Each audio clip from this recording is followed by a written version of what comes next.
সরকারি চাকরিতে কোঠা ব্যবস্থা সংস্কার দাবিতে 2 সপ্তাহেরও বেশি সময়ে চলতে থাকা আন্দোলন ভয়ঙ্কর রূপ ধারণ করেন গেল বৃহস্পতিবারে। তবে আগের দিন পুলিশ ও আওয়ামী লীগের কর্মীদের সাথে সংঘর্ষে নিহতদের মৃত্যুর প্রতিবাদে আন্দোলনকারীরা এদিন কমপ্লেন শাটডাউন কর্মসূচি দেন।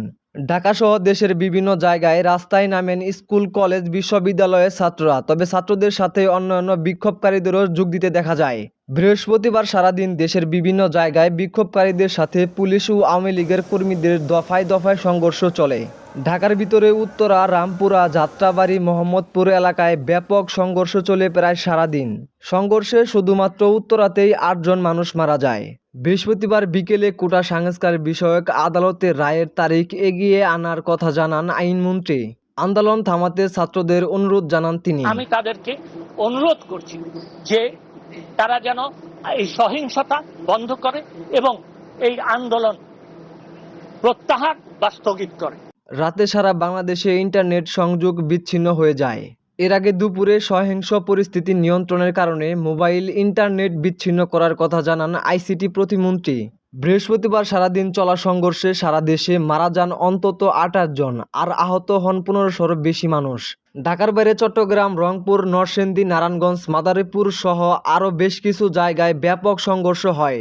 শুক্রবার সকাল থেকে দেশের বিভিন্ন জায়গায় ভয়ঙ্কর সংঘর্ষ ছড়িয়ে পড়ে। বিক্ষোভকারীদের দফাতে ঢাকার বিভিন্ন জায়গায় র্যাব ও পুলিশ হেলিকপ্টার দিয়ে টিয়ারশেল ও সাউন্ডগান নিক্ষেপ করেন। অগ্নিসংযোগ করা হয় বেশ কয়েকটি সরকারি ভবনে। অনেক জায়গাতে টিয়ারশেল, রাবার বুলেটের পাশাপাশি শটগানের গুলি ব্যবহার করেন আইনশৃঙ্খলা রক্ষাকারী বাহিনী। সংঘর্ষ চলাকালীন অবস্থায় নরসিংদীর একটি জেল থেকে পালিয়ে যায় 800-রও বেশি জেলে বন্দী থাকা মানুষ। শুক্রবার সন্ধ্যায় ঢাকাসহ দেশের বিভিন্ন জায়গায় বিক্ষোভ অব্যাহত থাকেন। সেদিন মধ্যরাতে কোটা সংস্কার আন্দোলনে মনোনয়ন কয়েকজনের সাথে সরকারের প্রতিনিধি দলের বৈঠক হয়। তারা 8 দফা দাবি জানালেও সমন্বয়ে আরেকটি দল বিবৃতি দেয় যে এই বৈঠকের বিষয়ে তাদের কিছু জানানো হয়নি। আইনশৃঙ্খলা পরিস্থিতি অবনতি হয়ে থাকলে শুক্রবার রাতে সারা দেশে জারি করা হয় কারফিউ। সিদ্ধান্ত হয় সেনা মোতায়েনের। সেদিনের বিক্ষোভে বাংলাদেশ জুড়ে প্রাণ হারায় 46 জনের।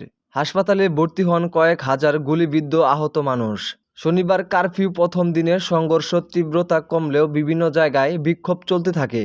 ঢাকার বিভিন্ন পয়েন্টে গুরুত্বপূর্ণ স্থাপনাগুলোকে ঘিরে ছিল সেনাবাহিনীদের উপস্থিতি। রবিবার আদালতের রায় জানানো হয় যে সব ধরনের সরকারি চাকরিতে 93% নিয়োগ মেধা ভিত্তিতে হবে।